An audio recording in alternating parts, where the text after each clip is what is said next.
On February 11th, 1990, James Buster Douglas shocked the world as a 42-1 underdog. He did the impossible, knocking out the most feared man in boxing, Mike Tyson, and claiming the heavyweight championship. But while that night cemented his place in history, what followed was a steep decline, weight gain, health issues, and a near-death experience today. At 64, Douglas is far from the man who once stood atop the boxing world. This is the story of his meteoric rise, his tragic fall, and the painful reality he faces now. James Buster. Douglas was never supposed to be a world champion, born on April 7th, 1960, in Columbus, Ohio. He grew up in a boxing household, under the shadow of his father, Bill Douglas. Tough, no-nonsense, professional fighter from an early age. Buster had a love for sports, but it wasn't boxing that initially captured his attention. Unlike his father, who lived and breathed the sport, young Buster was more drawn to basketball. A tall and athletic teenager, he excelled on the court and even played at Coffeyville Community College in Kansas. His talent earned him a shot at playing for Mercyhurst University, and for a while, he saw his future in basketball, rather than the brutal, unforgiving world of boxing. But destiny had other plans. The son of a fighter couldn't escape the sport forever. Eventually, Buster realized that basketball wouldn't be his path to greatness. His father's influence loomed large, and the pressures of carrying the Douglas name ultimately pulled him back into the ring. However, his relationship with his father was complicated. Bill Douglas was a tough man, both inside and outside the ring, and he never truly believed that his son had the fire to become a champion. That doubt would haunt Buster for much of his career, fueling his determination, but also weighing on his confidence. In 1981, Buster Douglas turned professional, stepping into a sport that had been dominated by legends at 6 feet 4 inches, with a solid jab, decent power, and underrated movement. He had the physical tools to succeed, but something was missing consistency. He showed flashes of brilliance, but his performances often lacked focus and drive. In a sport where hunger and mental toughness were everything, Buster struggled to find his edge throughout the early 1980s. Douglas built his record against journeymen and mid-level contenders. His size and skills made him a tough opponent, but he was never viewed as a serious threat to the division's elite. A loss to David Bay in 1983 slowed his momentum, but he rebounded with solid win, including a victory over former contender Greg Page in 1986. Then came the fight that nearly ended his championship. Dreams a title shot against Tony Tucker for the vacant IBF heavyweight title.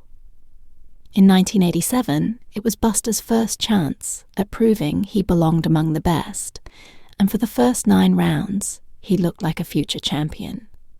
He controlled the fight with his jab, using his movement to frustrate Tucker, but then the doubts crept in. The exhaustion set in by the 10th round. Douglas had nothing left. Tucker took full advantage, punishing a fading Buster until the referee stopped the fight. It was the kind of loss that could have broken a fighter. His father, never one to hold back, was brutally critical, questioning his son's heart and determination. The boxing world dismissed Douglas as just another talented fighter who didn't have the mental toughness to be great. But Buster wasn't done. He regrouped, went back to the gym, and rededicated himself to the sport. He put together a string of victories defeating quality opponents like Trevor Berbick and Oliver McCall. Slowly, he was climbing back up the rankings. He still wasn't considered elite, but he was proving that he had more to offer than most had given him credit for. And then, in 1989, he was given the opportunity of a lifetime. a fight against Mike Tyson, the undisputed heavyweight champion of the world. No one gave him a chance. The odds makers set the betting lines at 42-1 against him. Even his own father had doubts. But what no one knew was that Buster Douglas had been quietly preparing for the fight of his life. This was his moment.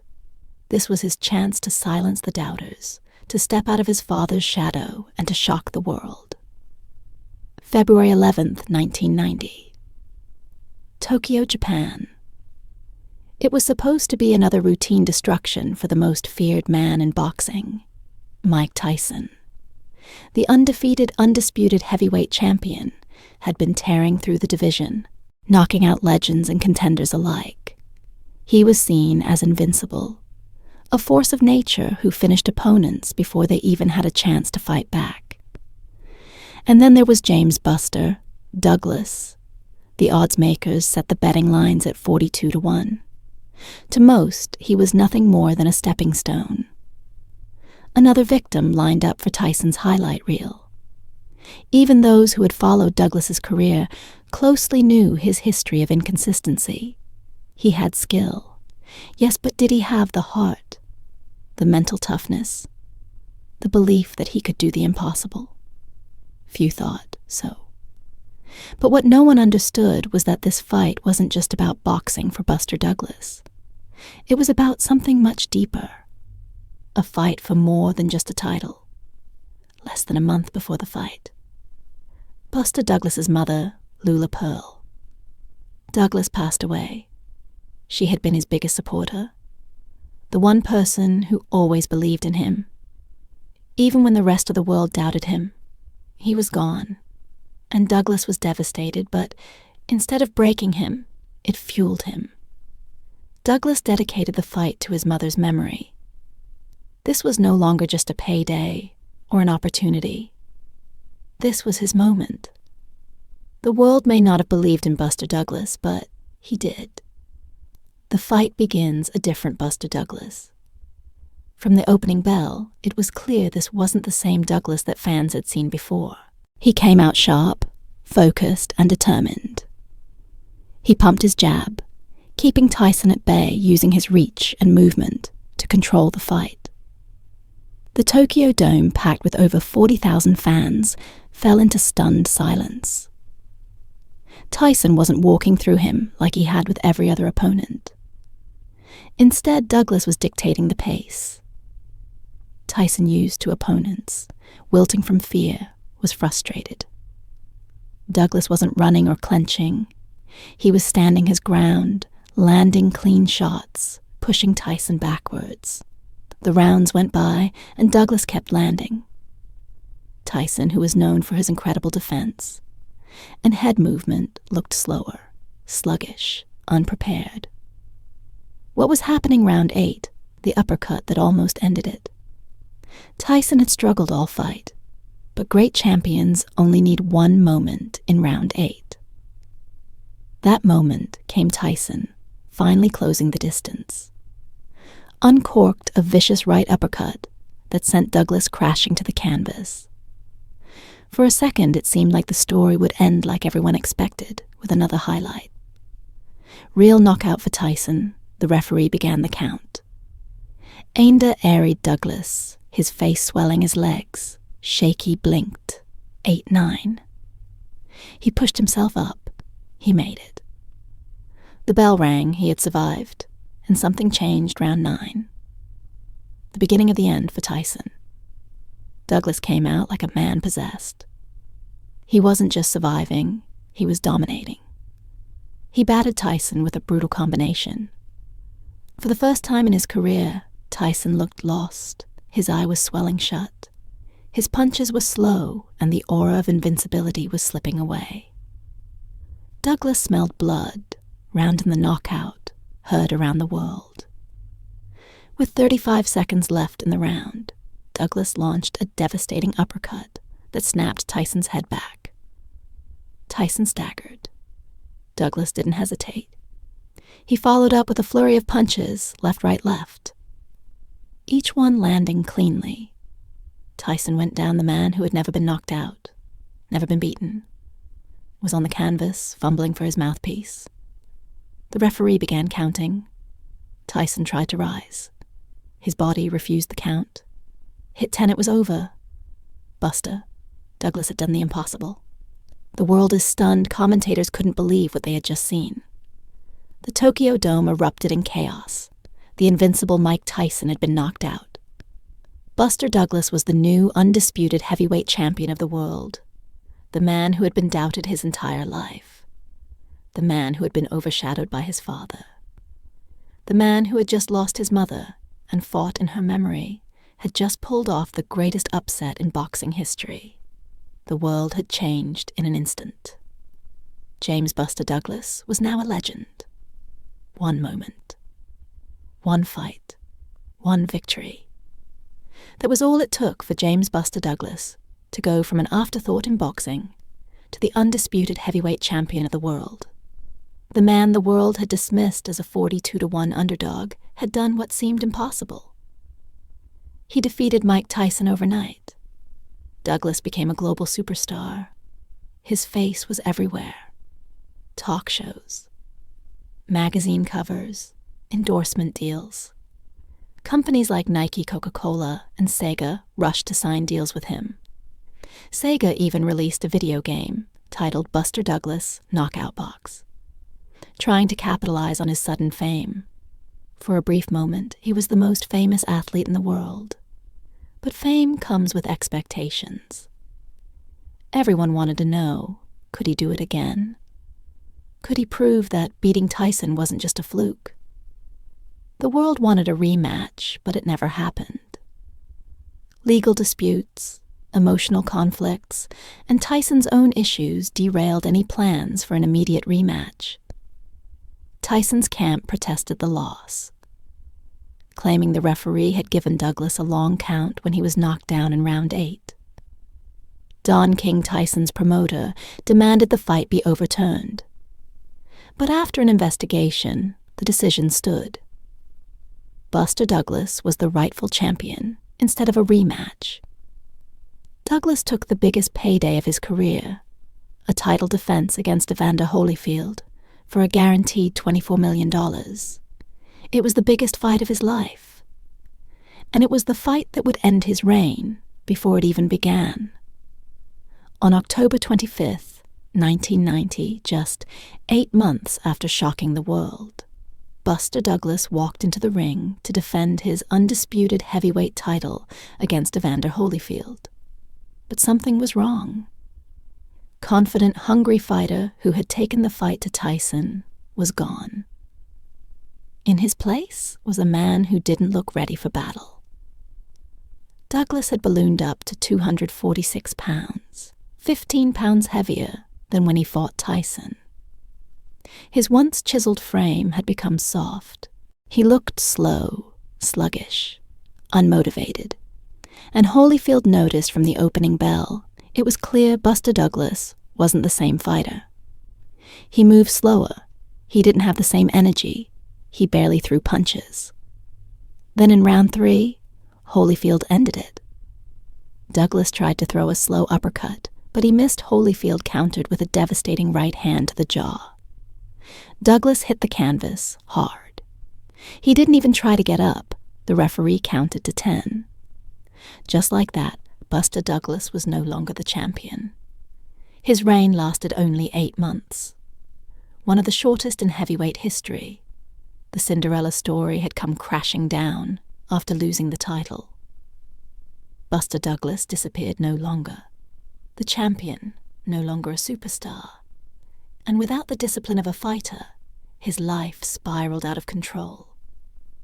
His weight skyrocketed within a few years. Douglas weighed over 400 pounds. The same man who once stood in peak condition against Tyson was now struggling to walk upstairs. His health rapidly declined by 1994. Douglas was rushed to the hospital in a diabetic coma. The world thought he was dead. Rumors spread that Buster Douglas had passed away. His body had shut down, overwhelmed by years of poor diet, depression, and lack of discipline. Doctors didn't think he would survive. And if he did, they told him he would never live a normal life again. The same man who once stood over a fallen Mike Tyson was now fighting for his life, while Evander Holyfield went on to become a 4-time heavyweight champion. And Mike Tyson eventually reclaimed part of his legacy. Buster Douglas faded from memory. His name became synonymous with failure. To many, he was just a one-hit wonder. A man who had one great night won the championship and then lost all motivation. Critics mocked him. Some called him the luckiest champion in history. Others called him the worst heavyweight champion of all time. For Buster Douglas, the dream had turned into a nightmare. He had reached the highest of highs, and now he had hit the lowest of lows. And at only 34 years old, it seemed his life was over. But Buster Douglas wasn't done fighting yet. For years, Buster Douglas had been written off his reign as heavyweight champion. Lasted just 8 months. He went from the top of the world to rock bottom, losing his title, gaining over 200 pounds, and nearly dying from a diabetic coma. Doctors told him he would never have a normal life again. But Douglas wasn't done fighting, because for the first time in years, he had something to prove. This wasn't about money. This wasn't about fame. This was about redemption in 1996. After nearly 6 years away from the ring, Buster Douglas made a shocking announcement. He was coming back to boxing at 36 years old. Douglas had shed over 150 pounds and returned to training. The same man who had once weighed over 400 pounds is now back in fighting shape. Most people laughed at the idea. The critics said he was too slow, too old and too broken to ever be a serious contender again. But Douglas didn't care. He had a goal to prove that he was more than just a one fight. Wonder his comeback fight took place on June 22nd, 1996, against Tony La Rosa. It wasn't a big fight. It wasn't against an elite opponent, but for Buster Douglas, just stepping back into the ring was a victory. And that night, he showed the world that he still had something left. Douglas won by knockout in the second round. Over the next 3 years, Douglas went on a winning streak, racking up victories against journeyman fighters. He wasn't facing world champions. He wasn't fighting in sold-out arenas, but he was winning. And for the first time in years, people started asking, could Buster Douglas fight for a title again? Could he reclaim his place in the heavyweight division? The answer came in 1997, when Douglas took a step up in competition. He faced Lou Savarese, a hard-hitting contender on the rise.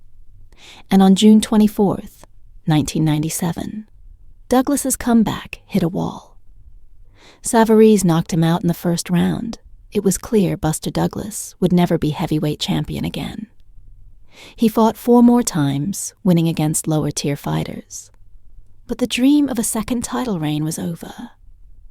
In 1999, Douglas retired for good, with a professional record of 38 wins, 6 losses, and 1 draw.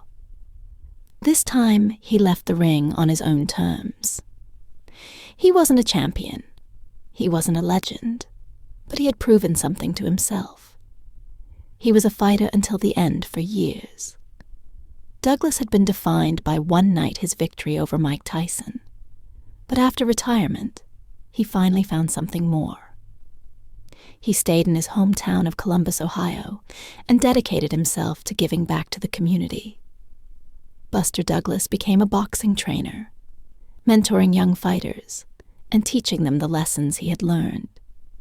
He worked with amateur boxers and aspiring professionals, showing them how to stay disciplined, focused, and prepared for life inside and outside the ring. But his biggest impact wasn't just in boxing. He became a motivational speaker, traveling across the country and sharing his story of overcoming adversity. The message was simple: if I can get back up after being knocked down, so can you. He started working with youth programs, speaking at schools and juvenile centers, trying to help kids avoid the mistakes he made. He talked about the dangers of losing focus, the importance of hard work, and how success isn't just about talent, it's about discipline. For the first time in years, Buster Douglas wasn't running from his past. He was embracing it. He wasn't just the guy who beat Tyson. He was a survivor. A man who had been to the top of the world, fallen to the bottom, and climbed his way back up. He found peace in teaching, mentoring, and helping others. And finally, at long last, Buster Douglas had found a second chance. Buster Douglas will always be remembered for one night. February 11th, 1990, when he shocked the world and did the impossible. But what happened after that? What became of the man who beat the most feared fighter on the planet? At 64 years old, Buster Douglas is not the same man who once stood over a fallen Mike Tyson. Time has taken its toll. The years of boxing weight struggles and health issues have left their mark. And today, the reality of his life is far from the fairy tale ending many would have expected in the years following his retirement. Douglas continued to battle serious health problems. His weight ballooned to over 400 pounds. At one point, leading to a near-fatal diabetic coma. In 1994, doctors told him that if he didn't change his lifestyle, he wouldn't live much longer, though he fought his way back losing weight, and managing his diabetes damage had already been done today. At 64, Douglas still struggles with health issues. His speech is noticeably slower. His movement is more labored, and fans have started to question if he is showing early signs of neurological damage from years of taking punches. Interviews with Douglas in recent years show a man who is not as sharp as he once was. There's a slowness in his responses, a struggle to find words, at times a concerning reality that many former fighters face. But perhaps the hardest part for Douglas isn't the physical pain. It's the feeling of being forgotten. Despite once being on top of the world, Douglas never achieved the kind of financial security that other former champions did, unlike Mike Tyson, Evander Holyfield, or George Foreman, who eventually made millions after boxing through business ventures and promotions. Douglas never had that kind of success. His $24 million payday from the Holyfield fight was mismanaged, and spent the endorsements and deals that once came pouring in disappeared just as quickly, and with no major business ventures or lasting sponsorships. Douglas was left living far from the multi-million-dollar wealth of his former rivals. He now lives a modest life in Columbus, Ohio. A world away from the glitz and glamour of boxing's biggest stars, while he still works as a trainer and mentor. His financial situation is nothing like the fortune he once held. For many fighters, the battle outside the ring is far tougher than anything they face between the ropes, and for Douglas, that battle has been a lifelong struggle. Despite pulling off the greatest upset in boxing history, many will see Buster Douglas as a one-fight wonder. His brief reign as champion, his quick fall from the top, and his struggles afterward have led many to dismiss his legacy. He's not remembered like Muhammad Ali. He's not revered like Joe Louis or Rocky Marciano. Even among his own era, he's often overshadowed by Tyson, Holyfield, and Louis. To some, he was just a lucky fighter who had one great night. But to those who truly understand boxing, Douglas's story is more than just one fight. He was the man who proved that no fighter is unbeatable. He was the man who showed the world that with the right mindset, anything is possible. And despite everything, the struggles, the setbacks, and the hardships, he will always be the man who did what no one thought was possible. Buster Douglas will forever be the man who beat Mike Tyson. His victory that night in Tokyo was more than just a win. It was a moment that changed boxing history. But while his name is etched in history, his life after boxing has been a much tougher fight now. At 64, he continues to battle the consequences of his sport, physically, financially, and emotionally. Yet despite it all, he remains a symbol of boxing's unpredictable nature, a reminder that in the ring, anything can happen. A champion for one night, a man battling the consequences for a lifetime.